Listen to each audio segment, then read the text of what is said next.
Someone died in their sleep last night. Someone, somewhere, took their last breath while unconscious, never knowing their final day had already ended. And tomorrow morning, when you wake up, you'll have something they'll never have again, another chance, another morning, another resurrection from the temporary death we call sleep.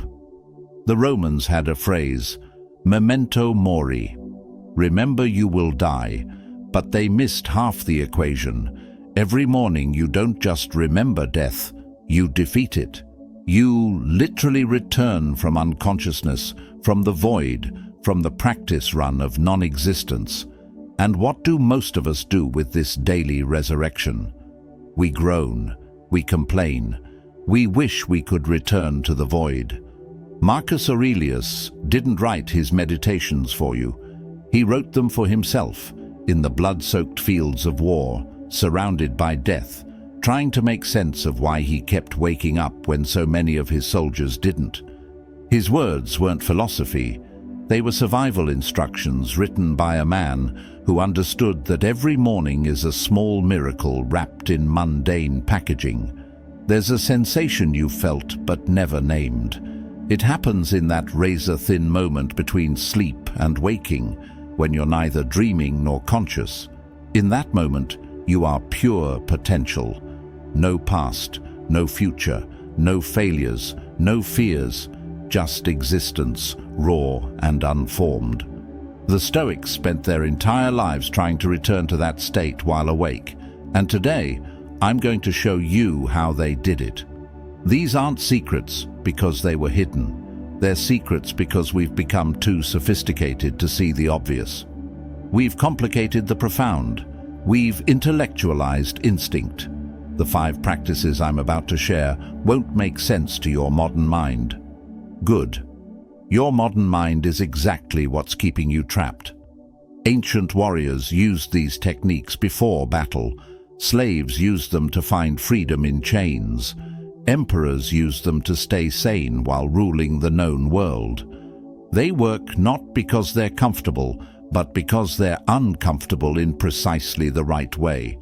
Like setting a broken bone so it can heal properly. If you're looking for gentle encouragement, close this video now. If you want someone to tell you you're special just for existing, find another guru. But if you're ready to discover why the Stoics considered comfort the enemy of the soul, why they sought difficulty like others, seek pleasure, then steel yourself. This journey begins with a simple acknowledgement. You are going to die, but not today. And since not today, then today you must live, not exist, not survive, not endure, live. Before we descend into these ancient waters, commit. Like this video as a blood oath to yourself. Subscribe because this channel will become your daily reminder of what you're capable of. Share it with someone who needs to wake up, and whatever you do, don't skip ahead. Transformation doesn't respond to impatience. Comment below. Today, I rise from my own ashes. Now let's get into it. Number 1. The Ancestors' Vigil. In the darkness before dawn, Japanese samurai practiced something the Stoics would have recognized instantly. They held conversations with their dead, not in some mystical seance, but in brutal acknowledgement that every person who ever lived faced mornings just like yours. And they're all dead now, and someday someone will think the same about you. Epictetus, born a slave, used to say, "You are a little soul carrying around a corpse. Every morning you animate flesh that would otherwise be rotting. You are the electricity that makes the meat move. Feel that for a second. Really feel it. Your body without your consciousness is just organic matter, yet here you are, puppeteering this collection of atoms into another day." The Ancestors' Vigil works like this. Tomorrow, in those first seconds of consciousness, before your ego reconstructs itself, before you remember who you're supposed to be, ask yourself, How many people throughout history would have killed for the problems I'm about to complain about? Your difficult job. Gladiators would have wept for it. Your complicated relationship. Those who died alone in plagues would have treasured it. Your boring routine? Prisoners in gulags would have called it paradise. This isn't about gratitude. Gratitude is too soft a word for what this is.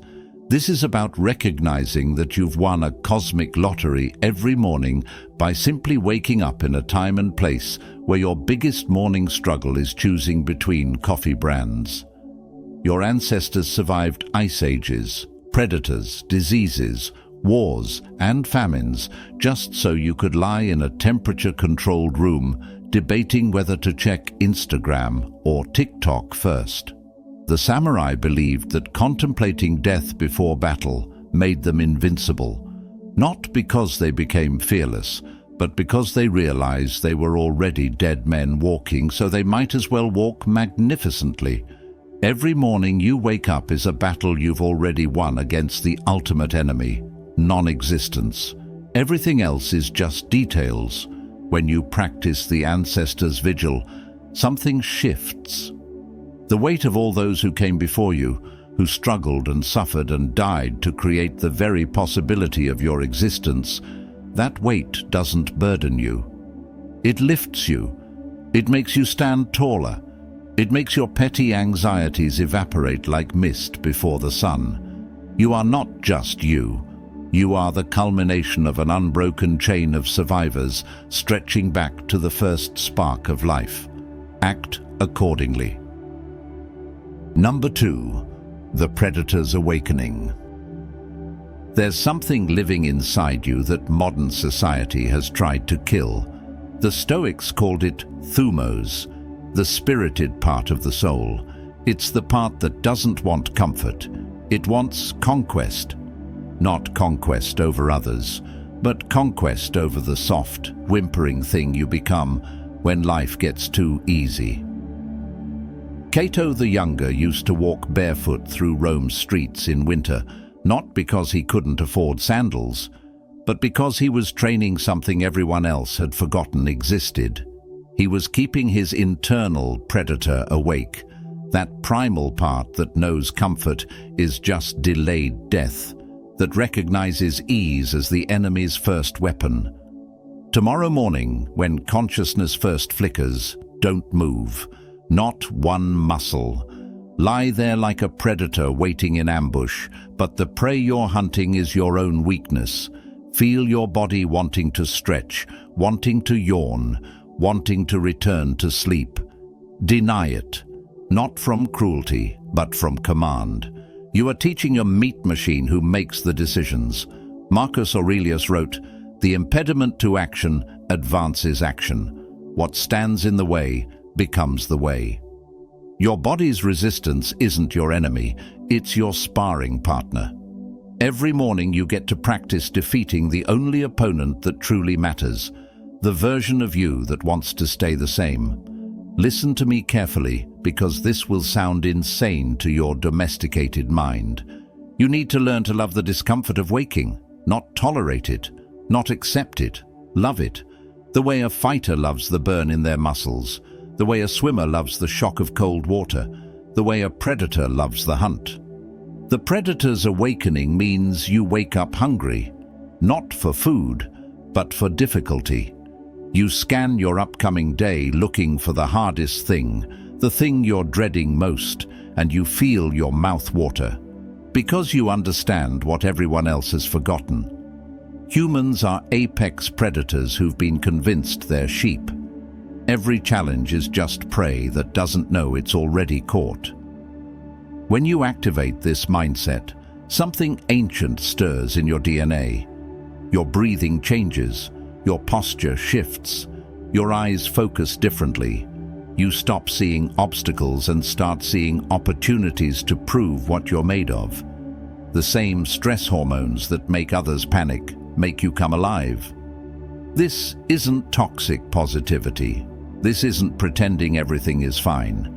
This is recognizing that you come from a lineage of survivors who faced saber-toothed tigers, ice ages, plagues, and wars, and won. That genetic legacy doesn't disappear just because your biggest threat is now an email from your boss. The predator is still there, bored out of its mind, waiting for you to wake it up. Modern comfort has made you forget that you're dangerous.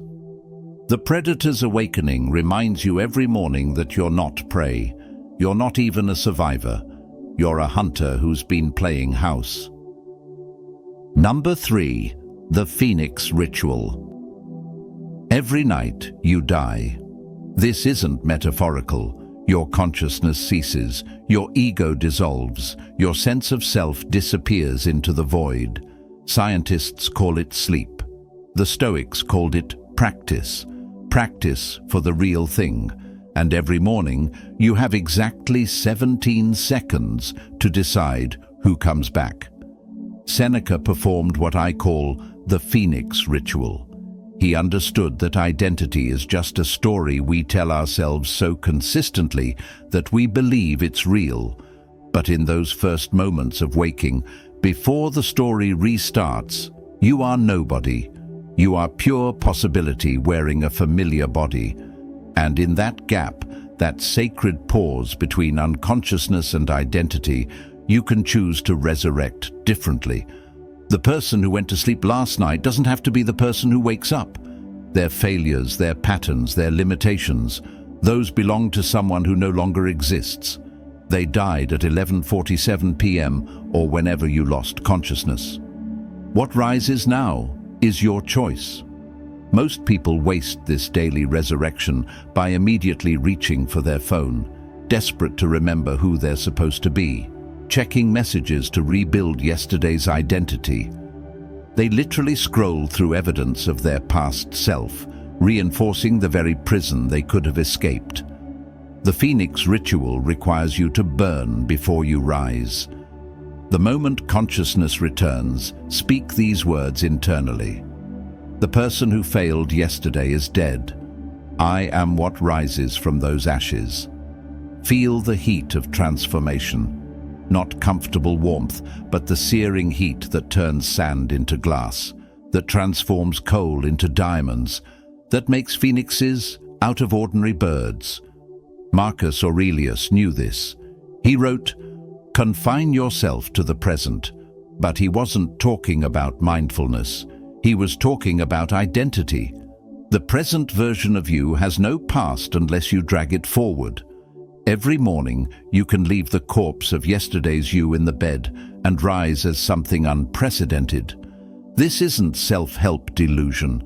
This is biological reality. Every 7 years, every cell in your body is replaced. You are literally not the same person you were. The Phoenix Ritual just accelerates this process psychologically. Why wait 7 years to become someone new when you can do it in 7 seconds? Here's what happens when you practice this. Your failures lose their grip because they belong to someone who no longer exists. Your limitations become irrelevant because they were measured using an outdated version. Your fears dissolve because they were based on the threat assessment of a person who died last night. You want to know why most people never change? Because they wake up every morning and immediately put on yesterday's costume. They rehearse yesterday's lines. They play yesterday's character. They become so attached to their familiar suffering that they choose it over unfamiliar freedom. The phoenix doesn't rise because it wants to. It rises because it has no choice. The old bird is already ash.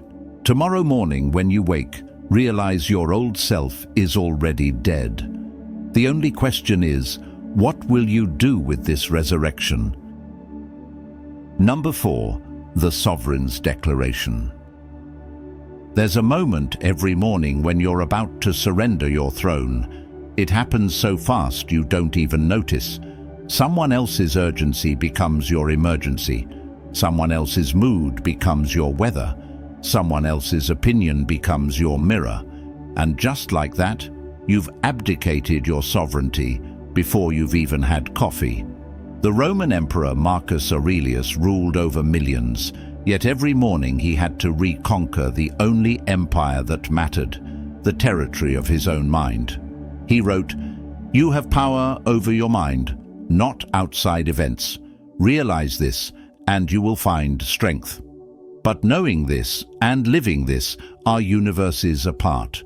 The Sovereign's Declaration isn't about affirmations or positive thinking. It's about establishing dominion. Tomorrow morning, before you check a single message, before you absorb anyone else's energy, before the world gets its hooks in you, you must establish the borders of your kingdom. Stand up. Actually stand. Your body language programs your psychology. Standing is the posture of sovereignty. Slumping is the posture of subjugation. Now speak. Out loud if you're alone, internally if you're not. Today, I am the undisputed ruler of my responses. No one can make me angry without my permission. No one can make me rushed without my consent. No one can make me small without my collaboration. Feel the discomfort of that declaration. That's your conditioning fighting back. You've been trained to be reactive, to be a puppet dancing to everyone else's strings. The Sovereign's Declaration cuts those strings with a blade of consciousness. Epictetus, who went from slave to philosopher, understood sovereignty wasn't about controlling others. It was about being uncontrollable. Not rebellious, not defiant, simply immune to external puppetry. When someone tries to trigger you, you remain untriggered, not through suppression, but through sovereignty. You respond from choice, not from reaction. Here's the violent truth nobody wants you to know. Every emotional reaction you have is a choice you're making so fast, you've forgotten it's a choice. Someone insults you, and you choose to feel insulted. Someone ignores you, and you choose to feel ignored. The Sovereign's Declaration slows down that choosing, makes it conscious, makes it yours. This morning practice rewires your neural pathways from slave circuits to sovereign circuits. You stop asking, "Why did they do that to me?" and start asking, "How will I choose to respond?" You stop being a thermometer, merely reflecting the temperature around you, and become a thermostat, setting the temperature others must adjust to. Kings and queens don't check their phones first thing in the morning to see if they still matter. They know they matter. They don't seek permission to take up space. They expand into it. They don't wait for the world to be ready for them. They make the world adjust to their presence. You are the sovereign of your inner kingdom. Act like it, or abdicate forever. Number 5. The Warrior's Inventory. While you were sleeping, your enemies were advancing. Not human enemies, those are simple. The enemies that matter: entropy, decay, mediocrity, time. Every night they gain ground. Every morning you must take inventory of what was lost and what can still be defended. The Spartans had a morning ritual before battle.